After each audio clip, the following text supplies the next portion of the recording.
Hey everyone, in today's video, it's the MG1s versus the MG2s. So a few months ago I bought these MG1 speakers. They were basically completely broken and I decided I wanted to try and fix them myself and I actually started this channel with it. Once I fixed them I was pretty impressed with the sound. And then I was thinking, what do the MG2s sound like? So I found a pair of MG2s that needed some fixing, and I fixed those also. Today it's all about sound. I'm going to play some tunes, a rock, an ambient, and a jazz tune, and I'm going to put the microphone in the exact same place, tune the amplifier almost the exact same way. I'll get into that in a minute. And then we're going to talk about what are the differences between these two speakers. So here's how this will work. I've got 3 songs, and I will play 1 minute of each song for each speaker. So there will be 6 1-minute sections. I'll mark them in the description. They'll start at the 1 minute mark. And that'll allow you to easily toggle between the songs so you can hear the differences between the speakers and the songs.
So let's talk about what we just heard here. I think it's worth talking about how exactly these speakers work before I start going into the differences in the sound. So let's first start by saying that in terms of how the speakers are wired and what wires are actually glued to the mylar on these speakers, they are the same.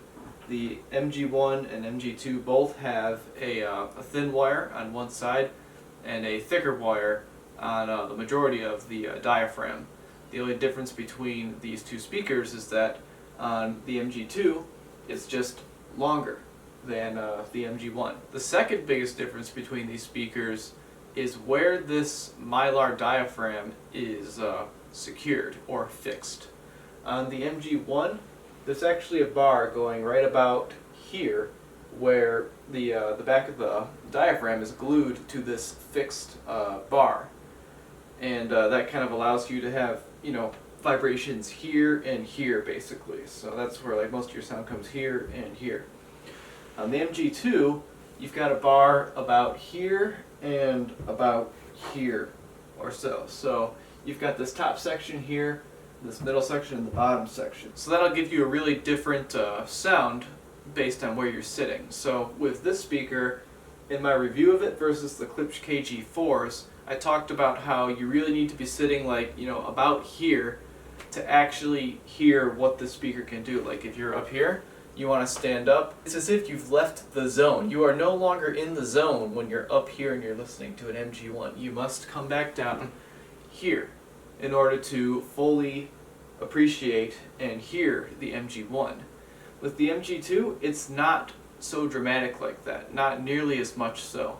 Yeah, it's a little bit different based on your seating height or standing height or whatever, or your height, but at the end of the day, this one is really, really particular in where it makes its sound. It's like a very specific plane, almost kind of lined up with where the bar is. That is probably the biggest difference between the speakers if you were just around and not really listening to the actual sound.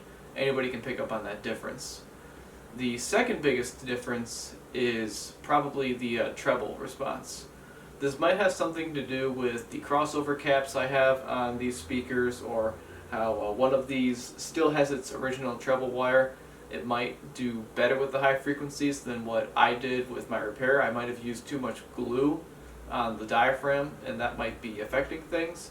I don't know, but some expert might be able to chime in the comments and talk about that. These sound a little bit better with the treble in my opinion. You can kind of hear that in the recording. That's probably the biggest thing you can hear in the recording, is that there's a lot more high frequency activity going on with the MG2s versus the MG1. Why you hear that could be due to the microphone placement. So like I said, I did not change the microphone placement. I did not modify the equalizer on the stereo, so it might be more dramatic in that way, but the equalizer on the stereo will set the same for both. And I have noticed in this room that you need to kind of bring up the high frequency bands on the equalizer to get, in my opinion, more ideal treble frequencies out of these MG1 speakers. You don't have to do it as much with the MG2s. It gets kind of harsh, and I turn it down.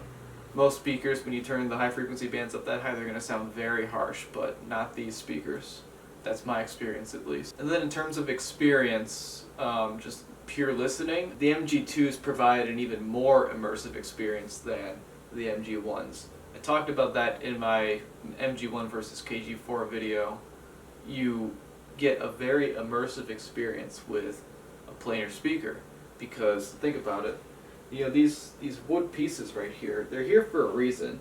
And that's because if you watch some of my repair videos, you'll see that the diaphragm on these speakers is actually only this wide.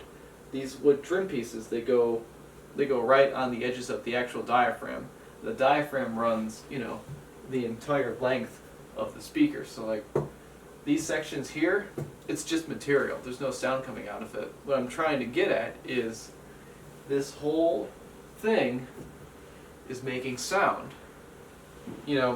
With a traditional speaker like this subwoofer, you've got this 12-inch area that's making sound. Or you've got a horn, it makes sound, in its little horn section, unless you've got a Scala or Klipsch horn, it's, a lot bigger. And then your tweeter, it's like that big.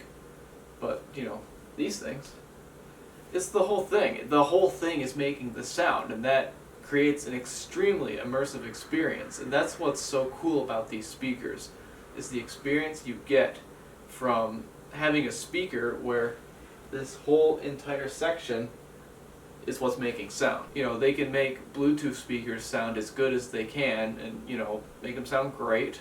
I own one, I love it, but there is no replacement for a big speaker. Your best Bluetooth speaker that charges with a USB cable is never going to be able to recreate what these can create on their own. And the last thing I'll talk about in the video is that I had to adjust the subwoofer for the MG1s. When I went to start recording the MG1 sound bits, I found that the subwoofer's sounds were much louder than they were when I had adjusted to what the MG2s needed. So I turned the subwoofer down a little bit for the MG1 recordings, and that's the only change I made to the actual amplifier setup between the two speakers. So I think that's due to a difference in impedance of the speakers. The MG2s are 6 ohms and the MG1s are 5 ohms. And that makes perfect sense because, like I talked about, there's just wires going up and down these diaphragms, and on this speaker it's 1 foot longer than on the MG1s, so that makes pretty good sense to me. This is about 5 feet tall, it's about 5 ohms, and this is about 6 feet tall, it's about 6 ohms, so, you know, kind of works out. So if you had to ask me which one of these two speakers is better, I would say the MG2. Because of everything I just talked about. You know, you don't suffer so much from the seating position, sound zone thing. They have a little bit better high frequency response. But that's the biggest drawback about both of these speakers, is the high frequency response. You're kind of robbed of anything above 15 kilohertz, and a younger person can notice that. The next speaker I want to get is a 3 series speaker, or one with a ribbon tweeter, like an MG3A, 3B, or a 3.3R, something like that. Maybe even a 3.7, but I don't think I can afford that right now. So I think the next time you hear about Magnepans on this channel, it will be when I get a set of Magnepans with a ribbon tweeter, or when I finally all the way fix these MG2s, because they're still kind of just like half fixed. They could be fixed much better if you saw the video I made on my partial fix on those speakers. So there it is. That's the MG1s versus the MG2s. If you've got a choice between the 1s and the 2s, I would go with the 2s, especially if they fit in the room. And that's another one of my favorite things about the MG2s, is that, you know, I'm like 5'9", it's taller than me, and that's just cool. I like it when the speaker is taller than me, where it's like this. It's like, hey there, buddy. You know, it's just not as big as the MG2, which is just a superior speaker in general. So that is it. Thank you so much for watching. If you have any questions or comments, be sure to leave those in the comments section below. I'll try to answer them the best I can, and I will see you in the next one. Alright, for the recording, we've got an Audio-Technica AT2020 microphone, and it's going to be right here for both speakers, and it's not going to move. And for the recording rig, we've got our Focusrite thing here, and then old MacBook running GarageBand to record the stuff. Now let's head over to the rig here. It's the same as the MG1 versus KG4 review. We've got the Marantz 2250 as a preamp. Watch my series on this thing if you want to see how I restored this. That then is going to run through a graphic equalizer here, and then it goes through a Carver power amplifier. The camera doesn't like to focus on that, so we'll just forget about that. The reason it's being run through this equalizer is because the Magnepans suffer from bad frequency response in the high and low ends of the human hearing spectrum. So what I've done here is I have increased the highs so you can hear them a little bit better, but then with the lows I've got them turned down pretty far, and then what happens is I have this subwoofer right here, and this really helps bring out the low end and makes it sound really good. I really like the way this sounds combined with the Magnepans.